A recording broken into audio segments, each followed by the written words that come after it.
I'm going to talk about why a shared vision is important. A vision is a strong organizing context. It's kind of like a healthy body. If there's a cancer in a healthy body, it's there because the body has begun to break down and the organizational context is weakened. But they have found that if they can take a cancer cell out of a sick body and put it in a healthy body, the cancer cell will behave itself again. So when the organizational context weakens, then cells can become road cells. Well, people do the same thing. And what a vision does is pull us all together towards a common goal. In that sense, the vision is built around the context of interpersonal relationships, how we treat one another. And it also has some distinctive characteristics.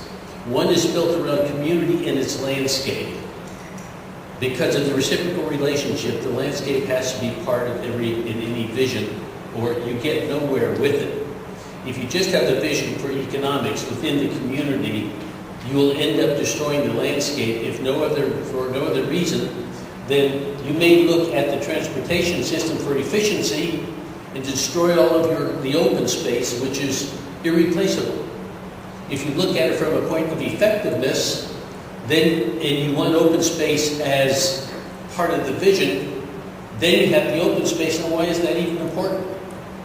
Well, so many communities are losing the night sky. What is the night sky? That's just basic entrance into a relationship with the greater universe. It's not the sun during the day. You can't look at it. It's not the winter storms. It's the stars in the night sky. And mythology is how we have continued to tell the stories of human history. And the night sky has so inspired us in reaching outward that the constellations are based on mythology. The names of the constellations are from mythological gods and characters.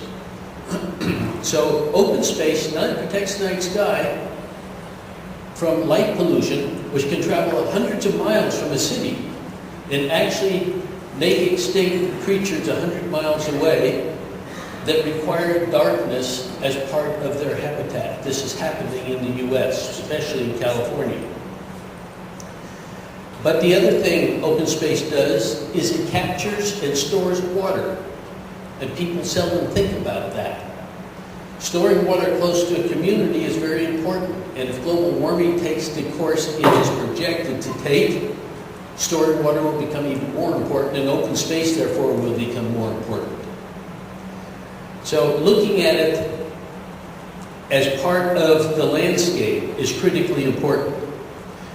A strong organizing context, like a shared vision, has some distinctive characteristics.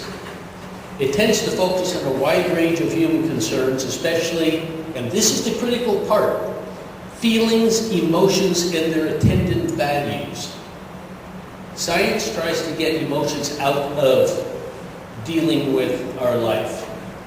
Politicians over and over and over in agencies say, no emotions. This has to be practical. It has to be realistic. Realistic, what does that mean? How we view the world is based on how we feel about things. What motivates people is aesthetics, not practicality. It's got to be beautiful in order to feel good. A bombed out building hardly makes anyone feel good. But a beautiful building can inspire you to want to enter. So this is the place that we can get our feelings out, but most municipalities do not allow the time to deal with the feelings because the city administrators are afraid they'll lose control. And they will. Because as soon as people deal with their emotions and come together around those and their values, they become the government and the officials are the administration. Which means that they have to learn to share responsibility, to share leadership. And we're not very good at that. We're not taught how to do that. A vision also strongly centered in community. It can use alternative scenarios to explore a possible future outcome by depicting in words and images that which a community is striving to become. Now, it's also ideally suited for public involvement. It depends on that in order to have validity. It's ideally suited to creative graphic imagery, which is important because most people, 75% at least, are visual in how they interpret things and see things. And this goes a long way in fulfilling an ancient Chinese proverb. I hear and I forget.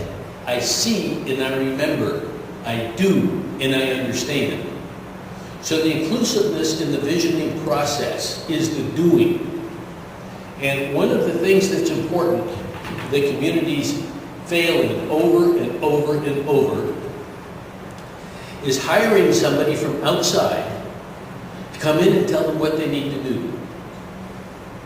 You do need to hire a facilitator from outside the community. I would recommend that because there's no baggage involved.